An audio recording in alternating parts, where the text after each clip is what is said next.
have been completed. Here's more on the report.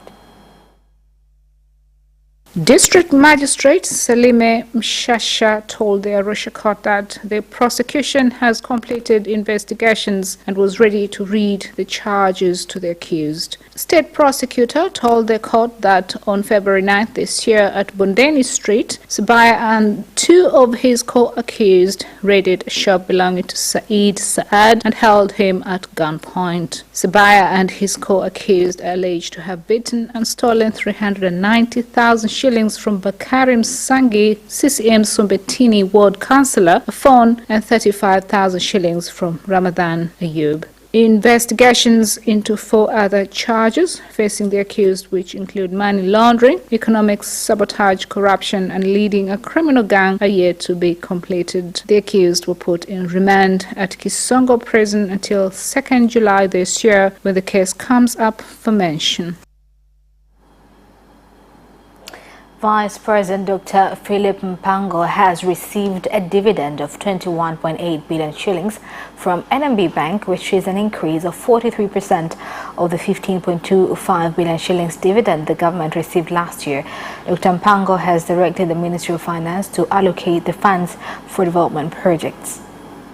Mimi binafsi nimefurahi sana kupokea kwa niaba ya serikali mfano huu wa hundi. Personally, I'm very happy to receive this on behalf of the government, the check for 21.8 billion shillings from profits made in 2020. On behalf of the government, I would like to commend NMB Bank. The government was not satisfied with the performance of the bank, including the issuance of dividend. My call to you is to control expenditure and increase revenue. Hiki cha shilingi bilioni 21.18. 21.8 billion shillings is an increase of 43.42%. We promise that next year we will do better. Tupatia maelekezo tutapokea, lakini sisi tumeshajielekeza wenyewe, tutafanya zaidi ya hapo. As Parliament enters its 5th day out of 7 to debate the government's 2021-2022 budget, some members of Parliament have called on the government to put more emphasis on investment in the mineral sector, as there are still many areas of mineral mining which have not been tapped into by investors.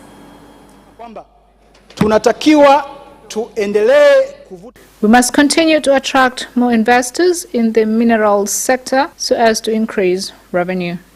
Kuna hii kodi ambayo tunaita capital gain tax. Capital gain tax is slowing down business in land sector. Another area is on land survey. Maza sana biashara katika sekta ya ardhi.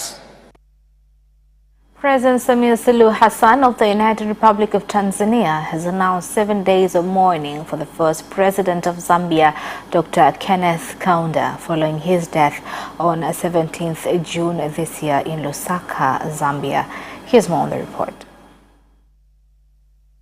During the 7 days of mourning, Tanzania's flag will be raised at half-mast in honor of the late Dr. Kaunda. President Samia Suluhu Hassan has also sent a message of condolence to President Edgar Chagwa, family and the people of Zambia following the loss of their leader. In a press statement, President Samia said that Dr. Kaunda was among resourceful and fearless leaders Africa has ever had, and that he will be remembered for his contribution to the liberation struggle in Africa, in cooperation with other leaders, such as the father of the nation, the late Mwalimu Julius Nyerere. She said Tanzania will remember the late Dr. Kaunda for his contribution in strengthening relations between Tanzania and Zambia, which led to implementation of strategic projects of Tanzania-Zambia Railway Authority and Tanzania-Zambia Crude Oil Pipeline Tazama. Kwenda Kapirimposh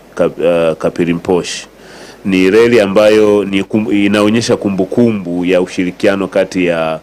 The railway is a memory of the cooperation between our President Nyerere, the founding father of this nation, and Kaunda. The aim of constructing the Tazara Railway, in addition to easing cargo transport, has helped commerce and cooperation. Mchango mwingine wa Kaunda kwa Tanzania alituletea biashara. Kaunda brought us commerce. When you think about Mbeya today, it could not thrive without Tazara. Naona kwamba maamuzi ya Mheshimiwa Rais kusema Honorable President's decision that we must join the people of Zambia in the passing of their former president is good because it shows that we Africans are one. ni kitu kizuri ambacho amekifanya Mheshimiwa. His passing is like what happened to us in the past when the founding father of this nation passed away and the two worked together very closely. Taifa na tukiangalia kwamba baba wa taifa na rais aliyefariki leo. Now, moving on in another development, President Samia Suluhu Hassan has met and held talks with the chairman of Wilmar International Company from Singapore, Kook Kun Hong, at a State House, Dar es Salaam. Here's more on the report. Very impressed. The president, very pro-development, want to encourage foreign investment. Promise that you come up with a good idea. She will do her best to help, and to promote the development of this country. Tanzania has got good agricultural potential, land, rainfall, plenty of people, and then your 60 million people is also a big consumer market. We have a rice mill in Morogoro, which we're expanding, right? We're looking for new sites to put up another mill, right? And the minister would encourage us to go into like sunseed growing and processing. We'll be interested in it. Ugeni huu mkubwa wa kampuni ambayo ni moja makampuni makubwa sana kwenye masuala ya kilimo. This special visit is from a big company in the agriculture sector in production of sugar, edible oil and rice. Honorable President has emphasized them to increase investments in the country where they have shown interest in rice farming for export purposes. Right now, the investor has a factory in Morogoro that processes rice, packing the crop and export it to Kenya largely. Wanausaga vizuri, wanachakata, wanapaki, wanauza Kenya kwa. And leaders from various political parties and other cadres and scholars have led residents of Dar es Salaam at the last respects held for the body of the former member of Central Committee of Opposition Chadema Party and scholar, Professor Mwesiga Baregu, at the Evangelical Lutheran Church of Tanzania, Kunduchi Diocese, Dar es Salaam. Professor Baregu died on June 13th at Muhimbili National Hospital.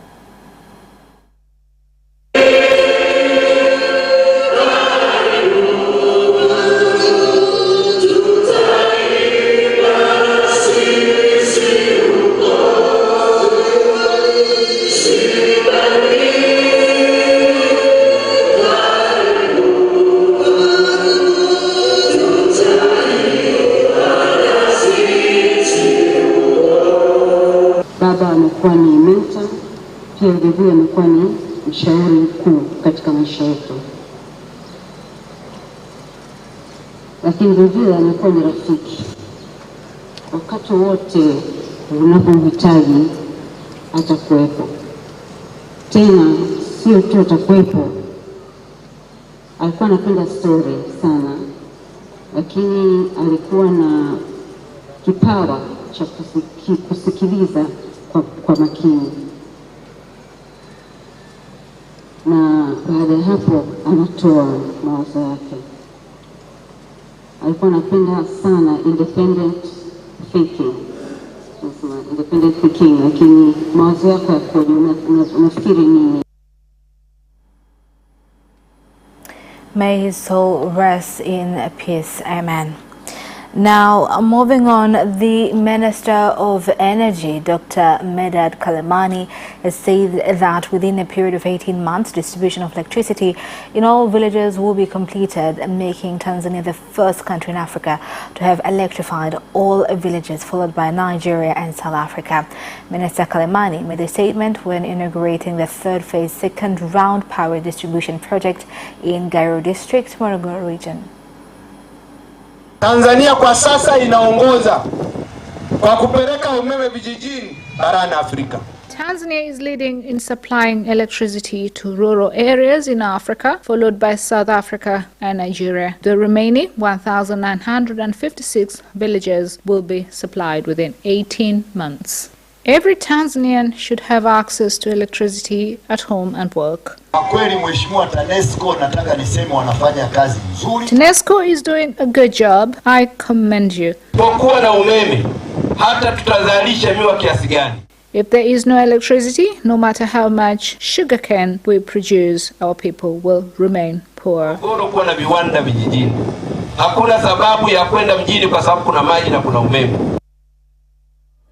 And that is the end of national news. International news follows next.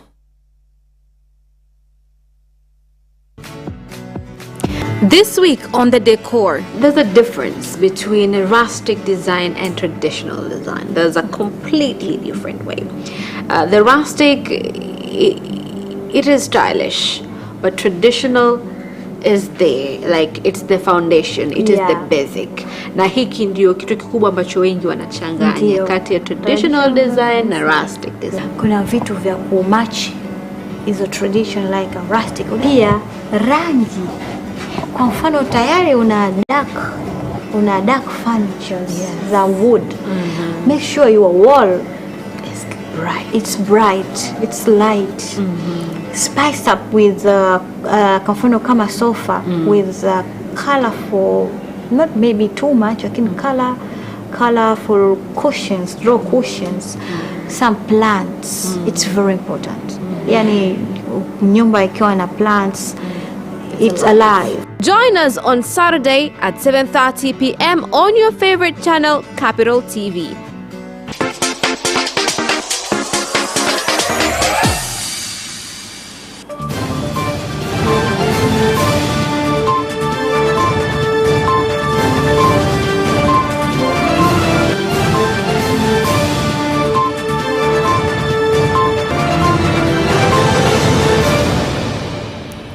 Welcome back, and in international news, Iranians today voted in a presidential election amid concerns over low turnout, with the conservative head of the judiciary, Ibrahim Raisi, seen as the forefront runner. Nearly 60 million eligible voters in Iran will decide the fate of 4 candidates in the fray to succeed President Hassan Rouhani. After casting his vote in the capital, Tehran, Ayatollah Khamenei urged Iranians to do the same thing, saying each vote counts. On Friday, joined other heads of state and government at the Antalya Diplomacy Forum in Turkey. Addressing the forum, President Kenyatta called on international cooperation in various areas, including the fight against the coronavirus pandemic. What this pandemic has actually shown is that we need more cooperation, not less cooperation. It has shown the importance of our multilateral institutions, but at the same time, it has shown that you cannot win unless everybody wins. And I think the bottom line is, for the first time, many African countries were actually very much on the forefront of doing and following the kind of guidelines that had been laid out. We were also very active in the very early stages, participating with a lot of the companies and corporations that were developing vaccines, participating in the clinical trials. So I think it's very important that important criteria are respected every single time, and not only at times, so that the lessons that we have learned from this very difficult situation throughout the world also include one that will make the rest of the world that is much more stronger, that can help those of us that are not that strong, that equitability and a just support is extremely important. Those who need more help should receive more help. And when we talk about how we can never be safe unless everyone is safe. Diplomacy is an area upon which we've been exercising ever since the dawning of time. It has been a vessel, it has been an instrument that has been in use dating back to many ages. Diplomacy set the balance between peace and war times all throughout history, and it has always been a preventive instrument, gaining even more significance and prominence. Communication technologies, internet, social media, and ever-increasing globalization led to the expansion of the circle of influence of diplomacy more and more. It is 1 year now since President Evariste Ndayishimiye took over as leader of Burundi, whereby among priorities his leadership is combating corruption and reviving relations with various nations. President Evariste Ndayishimiye was sworn into office on 18th of June last year after he was announced the winner of the general election held on May 20th. The current president does not tolerate issues of corruption because he is determined to revive country's economy. Where recently, Honorable President removed from office Minister of Trade on the issue of minerals, there are minerals companies that have been stopped production following allegations of mining for their own benefit and not for the benefit of the country. He is truly determined to end corruption in this country.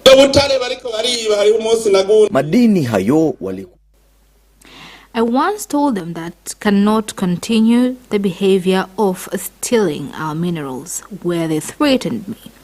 I have no fear because God is with me.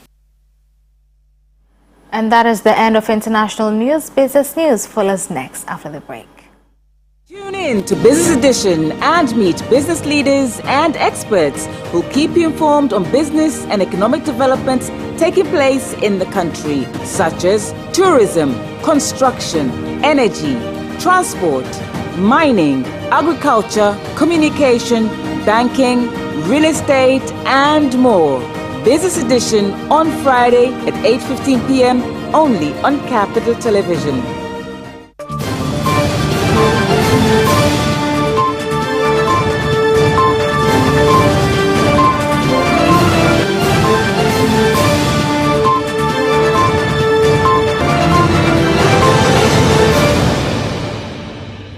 Welcome back, and in business news tonight, the chairman of Tanzania National Business Council, who is also the Chief Secretary, Ambassador Hussein Gatanga, has called on private sector to adhere to accountability and transparency in order to increase efficiency of the sector, which is key to country's economic growth.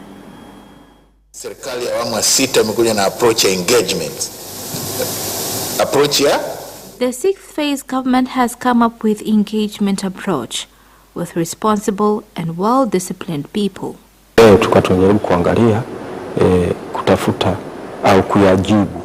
We are here to prepare feedback from challenges presented by the private sector. Luckily, we have come up with all answers required.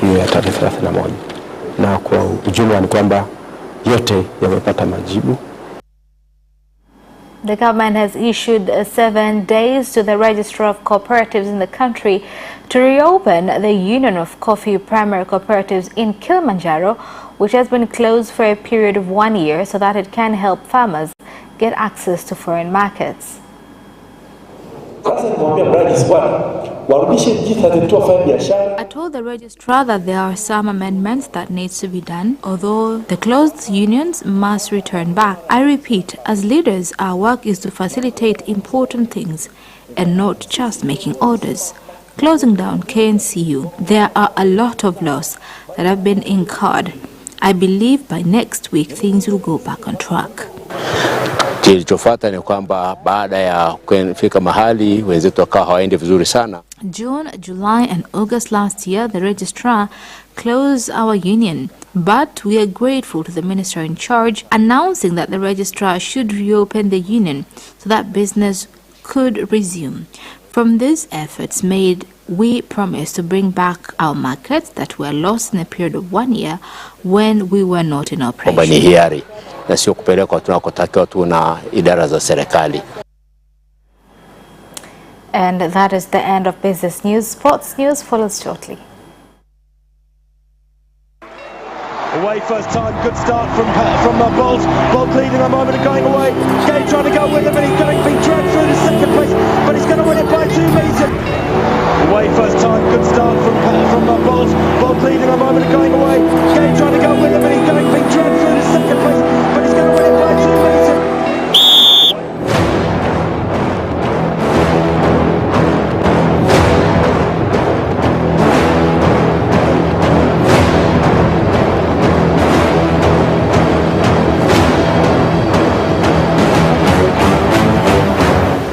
version, Joaquinho, he did lose to Lim.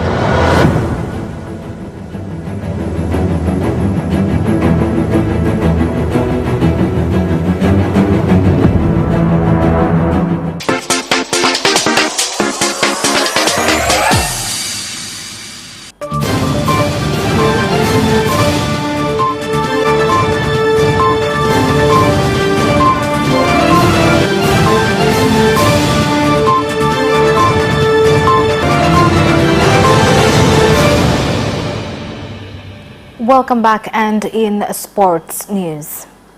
Yanga Sports Club have ended their interest in Kaizer Chiefs player Lazarus Kambole due to high salary demands made by the Zambian striker. Here's more on the story. Yanga and Kambole have been in talks for a number of days, and even though the larger part of the deal was agreed on by both parties, Kambole's demand of $10,000 salary is what put off the Tanzanian giants. Timi Wananchi's talks were led by Hersi Said, who heads the competitions committee, and with the demands, the record Tanzanian champions are now set to look elsewhere for a striker. Yanga and Kaizer Chiefs had agreed on a one-year loan deal for Kambole, who has struggled in the Premier Soccer League, especially under Gavin Hunt. Pele says that he is rooting for the always smiling Neymar to break his all-time Brazilian goal record of 77 after the Paris Saint-Germain forward took his tally to 68 by scoring against Peru. Here's more on the story. He was in tears after scoring for the Selecao in a 4-0 win over Peru in the Copa America, explaining how it had been a difficult few years for his nation and that he just wants to make his people proud. And Pele, widely considered one of the greatest players ever, commented that it was impossible not to smile back when watching Neymar express himself on a football pitch. "Every time I see this boy, he's smiling," wrote Pele. "It's impossible not to smile back. It is contagious."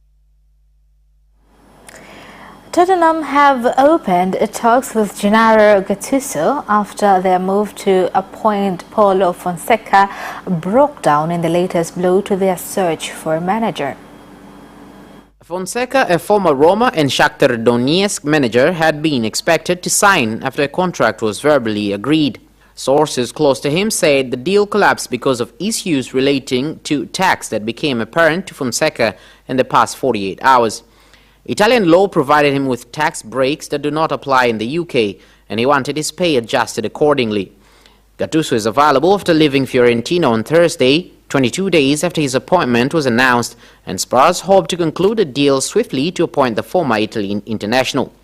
His previous jobs as a manager include spells at Napoli from December 2019 until his sacking last month, and Milan.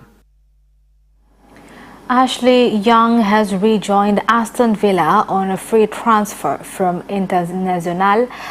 The versatile 35-year-old who scored 38 goals in 190 appearances for Villa between 2007 and 2011 has signed a one-year contract. Here's more.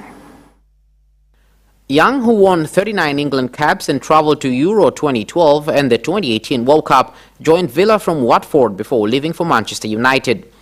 He won the Premier League, FA Cup, League Cup and Europa League at United before moving in January 2020 to Inter, where he won Serie A last season. Young, who can operate at fullback or on the wing, has made 369 Premier League appearances. And that sports item ends on News Bulletin for tonight. My name is Khadija Zimbwe. Thank you for watching and good night.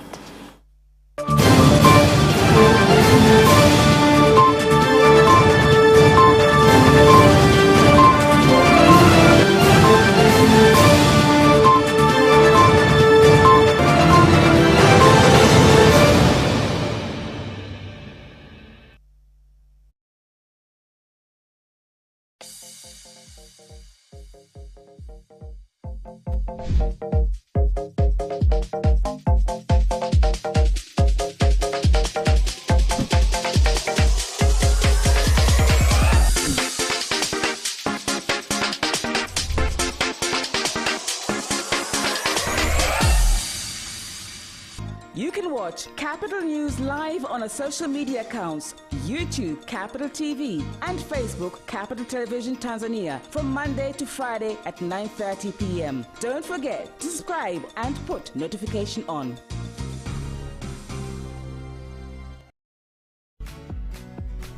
This week on The Decor, there's a difference between a rustic design and traditional design. There's a completely different way. The rustic, it is stylish, but traditional is there, like it's the foundation, it is the basic. Na hiki ndio kitu kikubwa ambacho wengi wanachanganya kati ya traditional design na rustic design. Kuna vitu vya kumatch hizo tradition like a rustic. Pia rangi. Kwa mfano tayari una dark furnitures za wood. Make sure your wall is bright. It's light. Spice up with kwa mfano kama sofa with colorful, not maybe too much, lakini colorful cushions, draw cushions, some plants. It's very important. Yani nyumba ikiwa na plants, it's alive. Join us on Saturday at 7:30 p.m. on your favorite channel, Capital TV.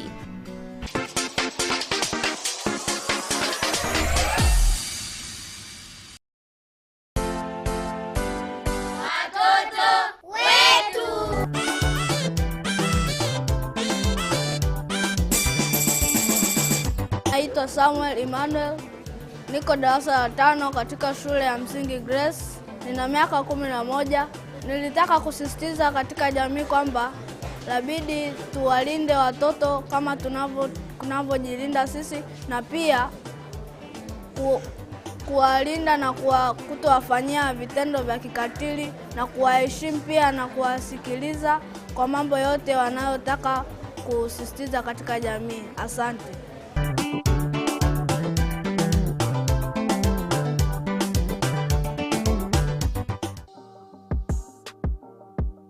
This week on CapChat, as they'll be talking about being yourself.